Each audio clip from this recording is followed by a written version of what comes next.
The Simpsons has delivered another surprise in season 37, this time by seemingly retiring one of its most recognizable recurring characters, Duffman.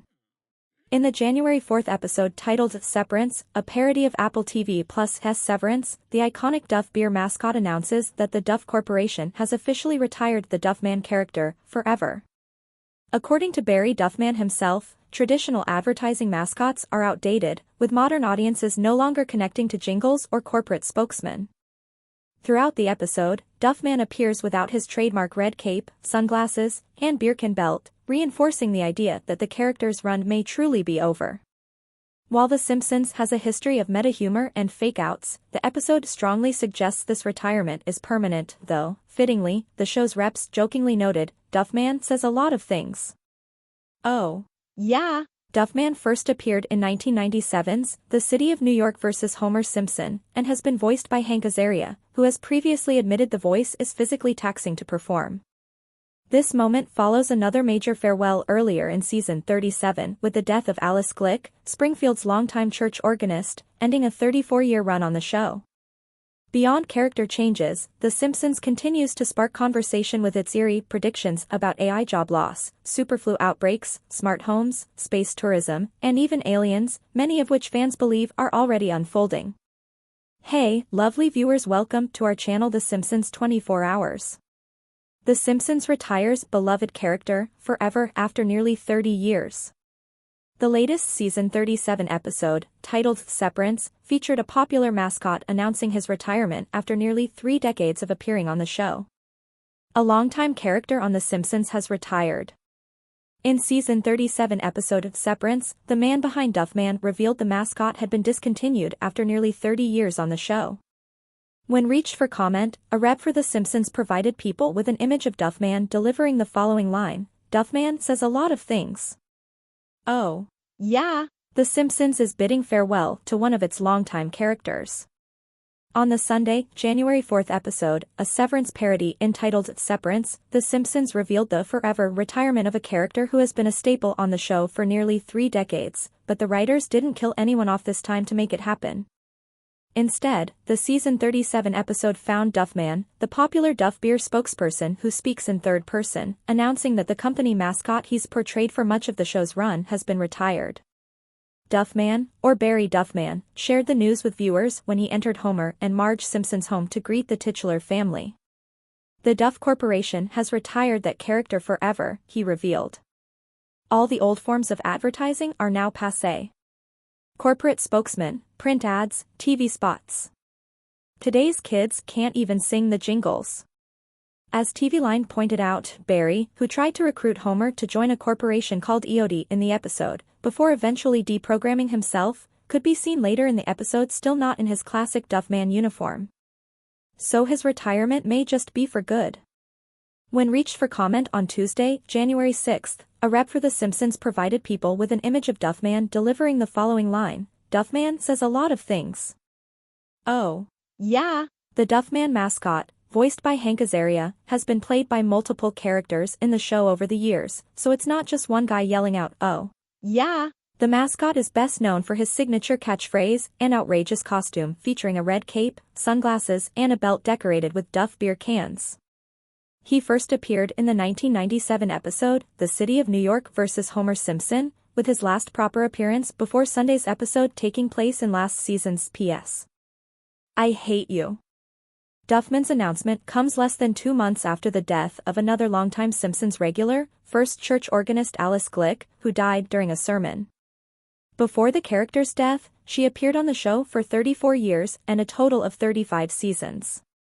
Earlier in season 37, in an episode entitled Sashes to Sashes, Springfield Elementary honored her in a memorial service. Executive producer Tim Long told people in a statement that Alice was gone for good. In a sense, Alice the organist will live forever, through the beautiful music she made, he said. But in another, more important sense, yep, she's dead as a doornail. The Simpsons made these alarming predictions for 2026, some of which are already underway. Pop culture oracle, The Simpsons has predicted more doom and gloom for 2026. In 2026, eagle-eyed viewers are looking at storylines that could be connected to a new type of flu, artificial intelligence taking over jobs, another world war, smart homes, and aliens. Even if some of the fan predictions aren't correlated with specific events or dates, viewers have taken notice that some could be hinting at imminent events. An October analysis, ironically based on ChatGPT findings, found that artificial intelligence and automation could wipe out nearly 100 million jobs in the U.S. over the next decade, including white and blue-collar roles. The agricultural revolution unfolded over thousands of years. The Industrial Revolution took more than a century, the report said. Artificial labor could reshape the economy in less than a decade. A recent Stanford University report also found that U.S. job postings for young adults aged 22 to 25 have plunged 13% since 2022 across AI-exposed industries. A 1994 episode titled Deep Space Homer might have predicted the rise of space travel for the general population. In this Season 5 episode, Homer Simpson is chosen by NASA to go into space with astronaut Buzz Aldrin in an attempt to make space travel more appealing to the average man. Meanwhile, in real life, an all-female crew, which included Katy Perry and Gayle King, went on a brief trip to space on Blue Origin's New Shepard rocket as part of a tourism flight, sparking the idea that space tourism could happen in the near future. The Simpsons may have also seen into the future with the new superflu strain that's soaring in the U.S. The U.S. is experiencing its highest infection rate in nearly 3 decades, according to flu statistics released by the Centers for Disease Control and Prevention on Monday, and New York seems to be getting hit the hardest with the highest number of flu hospitalizations recorded in a single week. Marge in Chains, an episode that aired in 1993, sees a fictional virus spreading throughout Springfield after it came from Japan in shipping crates. This episode was a popular one that resurfaced during the COVID-19 pandemic, especially as it depicted how the disease caused a societal breakdown and how the town caused an uproar as it searched for a cure. The beloved animated show, which first aired in 1989, has also shown what it would be like to live in a smart house. In Season 13, Episode 1, Treehouse of Horror 12, the Simpson family moves into a voice-controlled house that manages their day-to-day lives. But the longer they live there, the more threatening the smart house becomes. This could be a warning, as a new survey found that more than 8 in 10 American homes now contain smart tech, such as refrigerators, doorbells, and robot vacuums. There have been quite a few recent theories about alien life, and a 1997 episode titled The Springfield Files could be giving fans some insight into the future. In the episode, 2 FBI agents come to investigate an alien that Homer claims to have seen in the woods. Los Tigres del Norte to join Simpsons universe for a corrido as a tip of the hat to Latino fans. When we heard back that they were game, I couldn't have been more thrilled, says Cesar Mazariegos, who wrote and produced the episode. Homero Simpson is going to have this corrido on blast. On Friday, Fox announced that Los Tigres del Norte will be joining The Simpsons on Sunday's episode, The Fall Guy, to perform El Corrido de Pedro y Homero. We are deeply grateful and very happy for this special moment in our history, being part of the universe of The Simpsons, Los Tigres del Norte tell Rolling Stone in a statement. For us, it's an honor that our stories continue to cross borders, cultures, and generations. When music tells stories, it can reach anywhere, even Springfield. Cesar Mazariegos, who wrote and produced the episode, tells Rolling Stone that he felt the new episode would be a tip of the hat to our Latin American fans, but especially to our huge Mexican-American fan base, and having Los Tigres share a corrido enhanced the episode even more. What better way to close out the show than with a corrido that recaps the tale of beloved physical comedian Pedro and his secret stuntman turned friend Homero a Simpson? Mazariegos writes in an email. Mazariegos says Los Tigres were an immediate pick to close out the episode since the group's music, especially corridos like La Camioneta Gris and Somos Más Americanos, were the soundtrack to his childhood, riding in my uncle's truck in Colombia. They are absolute, worldwide legends. I mean, they were on tour when we reached out to ask them for a song. I assumed they wouldn't have time, Mazariegos says. When we heard back that they were game, I couldn't have been more thrilled. The Simpsons says goodbye to beloved character after 30 years. The Simpsons seemingly retired longtime character Duffman, voiced by Hank Azaria, during the January 4th episode titled Severance, which spoofed the Apple TV series Severance. Duffman, known for his "oh, yeah" catchphrase, announced that his role as the mascot and chief spokesperson for Duff Beer would be retired, and he'd instead just go by Barry Duffman now. The Duff Corporation has retired that character forever, he shared in his signature voice. All the old forms of advertising are now passé. Corporate spokesman, print ads, TV spots, today's kids can't even sing the jingles. Duffman also tried to offer Homer a job at a corporation called EOD, before eventually deprogramming himself from the company. At the end of the episode, Duffman was in his civilian outfit and not his iconic costume that consisted of a red cape, sunglasses and a belt decorated with Duff beer cans, signaling that the mascot character was gone for good. Or, the whole storyline could have been a joke since the episode was spoofing Severance. Duffman was first introduced in the season 9 premiere, The City of New York vs. Homer Simpson, which aired September 21, 1997. Azaria, who voices various other characters on The Simpsons, including Moe Zyslak, Chief Wiggum, Superintendent Chalmers, Comic Book Guy and Snake Jailbird, previously said that he dreads playing Duffman. "There are certain voices I save, like Duffman will blow me out in a second," he said on Conan, in May 2020. "I have to save Duffman for the end and I actually dread it. Like, oh no. I got a lot of Duffman to do today. It actually does hurt," Azaria added, "but I am not complaining." The Friends actor also revealed that he got his vocal cords insured after he once blew out his voice for 2 weeks from working on the animated show. "When you think about the revenue that I'm lucky enough to bring him from doing The Simpsons, that was a long time ago. A lot of money would have gone bye-bye if I couldn't make voices anymore," he said. The Simpsons said goodbye to another character earlier in its 37th season. Alice Glick, Springfield's first church organist, died suddenly in the middle of a sermon during the November 16 episode. The character was voiced by Cloris Leachman before Tress MacNeille took over after Leachman died in 2021. Alice appeared on the show for a whopping 34 years and 35 seasons. New The Simpsons movie announced, but there's a big catch. The Simpsons movie's upcoming sequel isn't the only way Homer, Marge, Lisa, Bart, and Maggie will be heading to theaters in the near future. A new Simpsons flick is underway, but likely not in the way several fans of the long-running cartoon may expect.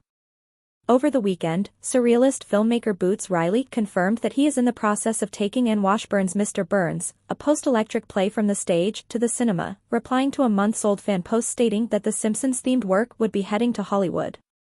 Theater Twitter, "I'm here to let you all know that Anne Washburn dropped the announcement that Mr. Burns is being developed into a film by Boots Riley," the X post reads, citing the playwright's updated biography as appearing in the playbill for The Burning Cauldron of Fiery Fire. 2 months later, Riley addressed the news, confirming his involvement in the project. "This is a true thing," the I'm a Virgo creator replied to the post on Sunday. Mr. Burns, a post-electric play, sees members of a post-apocalyptic society attempting to reenact The Simpsons' Cape Fear episode in 3 different time periods, immediately after, 7 years after, and 75 years after an unspecified apocalyptic event. Throughout the production's 3 acts, the beloved The Simpsons Season 5 installment transforms from a casual campfire tale among survivors to a spectacular, pageant-like morality play complete with elaborate costumes and dramatized commercial breaks. First premiering at Washington, D.C.'s Woolly Mammoth Theater Company in 2012, Washburn reportedly told The Gothamist that she was inspired to take a TV show and push it past the apocalypse and see what happened to it. She initially considered crafting the project around episodes of live-action sitcoms like Friends, Seinfeld, and Cheers. Instead, she opted for The Simpsons, a decision she described as a fortunate choice, in an essay for Playwrights Horizons back in 2013. "If any show has the bones for post-apocalyptic survival, it's The Simpsons," Washburn wrote of the work, which would later be included on the New York Times 2018 list of the 25 best American plays since Angels in America. "So many people enjoy remembering it, retelling it, quoting it, doing the voices, the gestures, even a terribly reduced population should be able to do a reliable job of putting it back together."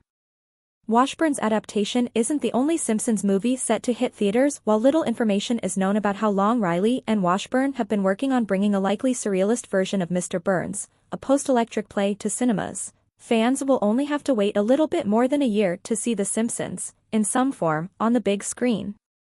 Last September, Disney-owned 20th Century Studios announced that a follow-up to 2007's The Simpsons movie is officially in the works and is slated to hit theaters on July 23, 2027. Stage adaptations have given us beloved movies like His Girl Friday, Wicked, and West Side Story. The subgenre has also given us Dear Evan Hansen, so it's a mixed bag. Either way, casual fans may assume that the genre's output is mostly musicals and Shakespeare, but there's a surprising amount of experimentation out there, too. Now, one of the most creative directors working today is adapting a theatrical work that takes an iconic piece of pop culture, The Simpsons, and turns it into a post-apocalyptic story of hope and survival. Playwright Anne Washburn recently announced a film adaptation of her most notable work, Mr. Burns, a post-electric play, directed by Sorry to Bother You director Boots Riley, which Riley confirmed on social media. The three-act play depicts the world after an unspecified apocalyptic event. In Act 1, set soon after the apocalypse, a group of survivors gather around a campfire and distract themselves by trying to remember the plot of The Simpsons' Cape Fear episode, in a scene crafted by actually assembling a cast of actors and asking them to recall the show. Then, in Act 2, we jump ahead 7 years and follow a troupe of actors as they tour a production of this and other Simpsons stories, Station 11 style. Finally, in Act 3, we see what happens after the story spends 75 years traveling through a post-apocalyptic culture.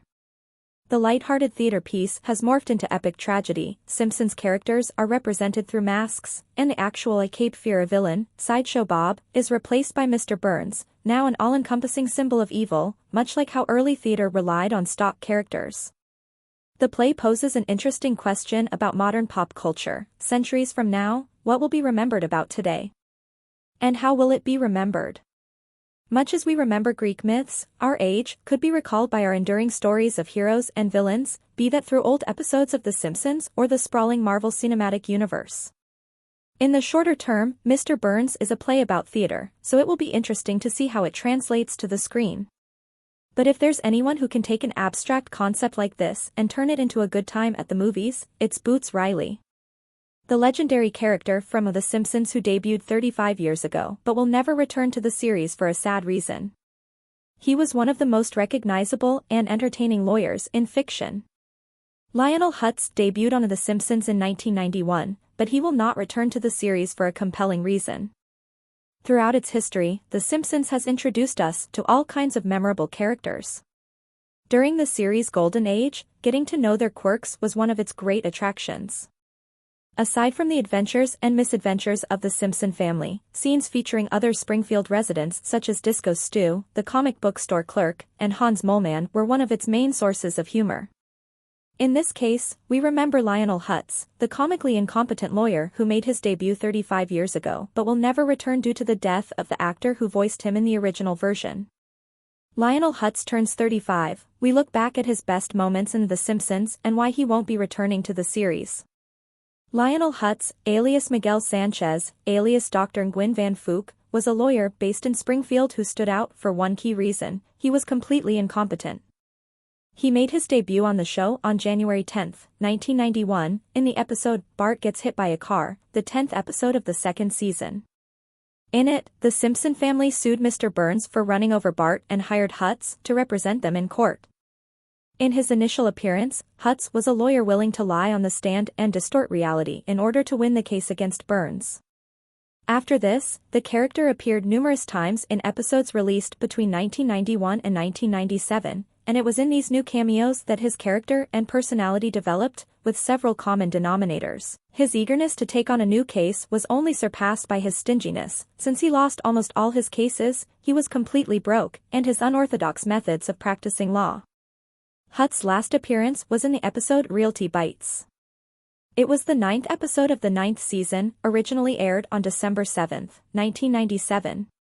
Here, he was no longer a lawyer and was in charge of the Red Blazer Realty, where he had some success, although he still had his mannerisms.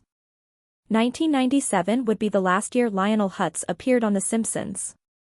Along with him, another great supporting character also retired, actor Troy McClure. The reason was that Phil Hartman, who voiced both characters in the original version, was murdered.